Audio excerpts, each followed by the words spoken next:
বিসমিল্লাহির রহমানির রহিম। আসসালামু আলাইকুম। আজ আমি আবারও একটা রেসিপি নিয়ে হাজির হলাম। তো আজ রান্না করব গরুর মাংস কসুর মুখে দিয়ে গরুর মাংস রান্নার রেসিপি। তো ভাবলাম আপনাদের সাথে একটু শেয়ার করি। তো এখানে আমি গরুর মাংস নিয়েছি প্রায় 700 গ্রামের মতো। গরুর মাংসটা ধুয়ে ভালো করে পানিটা ঝরিয়ে নিয়েছি। তো এখানে পেঁয়াজ দিয়ে দিলাম, 7-8টার মতো ছোটো ছোটো সাইজের পেঁয়াজ কুচি করে দিয়ে দিলাম। তারপরে এখানে গরম মশলা দেব, দুটো দিয়ে দিলাম আমি এখানে তেজপাতা, দুটো দারচিনির টুকরো, তারপরে কালো গোলমরিচ, লং আর ছোট্ট একটা জাবিত্রী নিয়েছি, 5টা সাদা এলাচ আর দিয়ে দিলাম একটা কালো এলাচ। তো মশলাগুলো দিয়ে দিলাম। এখানে আমি এখন দিয়ে দেব 1 টেবিল চামচের অর্ধেকটা আমি দিয়ে দিছি আদা রসুনের পেস্ট। স্বাদ মতো দিয়ে দিলাম এখানে লবণ, হলুদের গুঁড়া 1 চামচ, মরিচের গুঁড়া 1 চামচ, তারপরে দিয়ে দিলাম এখানে ধনিয়া, জিরা আর গরম মশলা 4 চামচের 1 চামচ, আর হলুদ আর লাল মরিচের গুঁড়ো দিয়েছি টেবিল চামচ দিয়ে।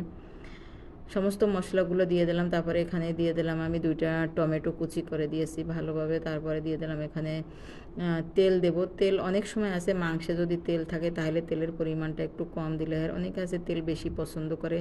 তেল আর ঝালটা যার যেরকম পছন্দ সে সেরকমই দিতে পারেন। তারপরে মাংসটা আমি ভালো করে হাতে মেখে নেব। যেমন মশলা কষিয়ে মাংস রান্নার ওইটার ফ্লেভার আলাদা হয়, আর হাতে মেখে মাংস রান্নার ওটার ফ্লেভার কিন্তু অন্য রকমের হয়। তো আমি এভাবে 5 মিনিটের মতো এই মাংসটা এভাবে কষলিয়ে কষলিয়ে মেখে নিয়েছি।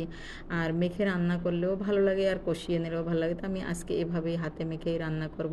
তারপর সামান্য একটু পানি হাতটা ধুয়ে এখানে আমি দিয়ে দিলাম, এখানে আর কোনো পানি দেব না। তারপর এখানে আমি ঢাকনাটা লাগিয়ে 15 থেকে 20 মিনিটের মতো মিডিয়াম টু লো আঁচেই রান্না করব, যাতে মাংস কষানোর মাধ্যমেই সেদ্ধ হয়ে যায়। তো 5 মিনিট পর আমি ঢাকনাটা তুলে একটু নেড়ে চেড়ে দিলাম। দেখা যায় কি নিচ থেকে পুড়ে যেতে পারে, তো মাংস যদি নিচ থেকে লেগে যায় তো মাংসের যে ফ্লেভারটা সেটা স্বাদটা কিন্তু নষ্ট হয়ে যায়। তার জন্য একটু বারবার ঢাকনাটা খুলে একটু নেড়ে চেড়ে দিতে হবে। তারপর এখানে আমি আবারও নেড়ে চেড়ে ঢাকনাটা লাগিয়ে আমি মাংসটা এক সাইডে রেখে দেব। তারপর এখানে আমি প্যানে পানি দিয়ে দিলাম, তেল দিয়ে দিলাম সরি। তারপরে এখানে কসুরমুখিটা খোসা ছাড়িয়ে ধুয়ে পানিটা একদম ঝরিয়ে তারপরে এখানে আমি একটু ভেজে নেব। সামান্য পরিমাণে একটু লবণ আর একটু হলুদ দিয়ে আমি কসুরমুখিটা ভেজে নেব। দেখা যায় যদি ভেজে নিই তাহলে যে একটা পিছলা পিছলা ভাব থাকে সেই ভাবটা কিন্তু আর থাকে না। তার জন্য সবসময়ের জন্য যে কোনোই আমরা কসুরমুখী দিয়ে যে কোনোই তরকারি রান্না করি যদি এভাবে ভেজে নেওয়া হয় তাহলে দেখা যায় কি ওই যে পিছলা ভাবটা সেটা কিন্তু থাকে না। তো একটা সুন্দর কালার আসা পর্যন্তই আমি এটাকে ভেজে নিছি মিডিয়াম আঁচে। হাই হিট করলে পুড়ে যাবে, তো ফ্লেভারও নষ্ট হয়ে যায়। তাতে মিডিয়াম আঁচে আমি এটা সুন্দর করে ভেজে নিছি একটা কালার আসা পর্যন্ত। তো এক সাইডে রেখে দিলাম কসুরমুখীটা।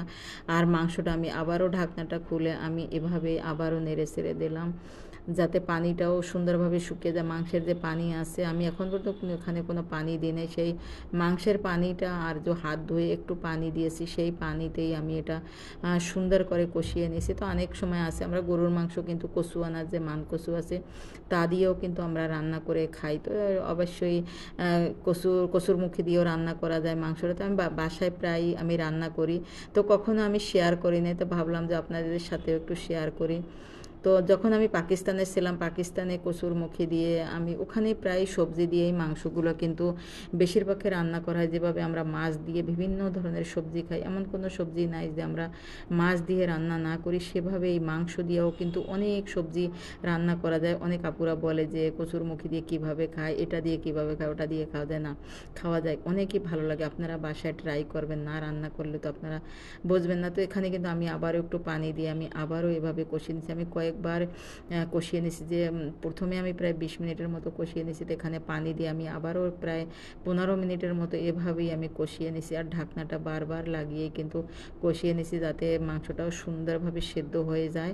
আর এভাবে ঢাকনা লাগিয়ে কিন্তু কষিয়ে নিলে বেশি ভালো হয়।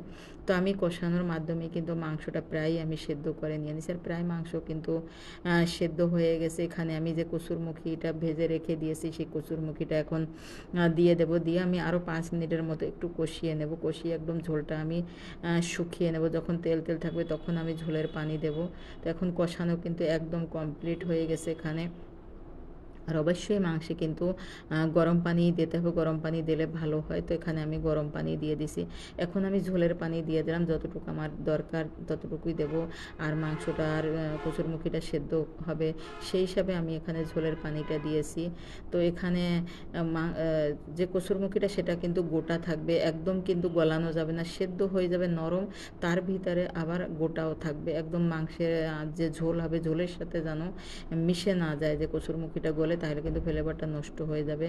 তো এখানে আমি এখন দিয়ে দিলাম লেবুর রস। রান্না কিন্তু শেষ, লেবুর রস দিয়েছি, এই জন্য দেখা যায় অনেক সময় গলা চুলকাতেও পারে, বলা যায় না কেননা একটু বাজারের সবজি, বাসার তো না, তার জন্য একটা লেবুর রস দিয়েছি যাতে ফ্লেভারটাও সুন্দর হয় আর গলাও না চুলকায়। তারপর ভাজা জিরার গুঁড়ো দিয়ে দিলাম, ভাজা জিরার গুঁড়ো দিলে কিন্তু আরও ভালো লাগে। একটু দমে রেখে দিলাম 5 মিনিট। আর জানাব কীরকম চ্যানেলকে লাইক শেয়ার ফলো দিয়ে পাশে থাকবেন।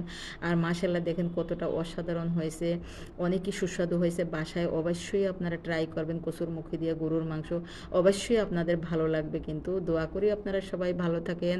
আল্লাহ হাফেজ।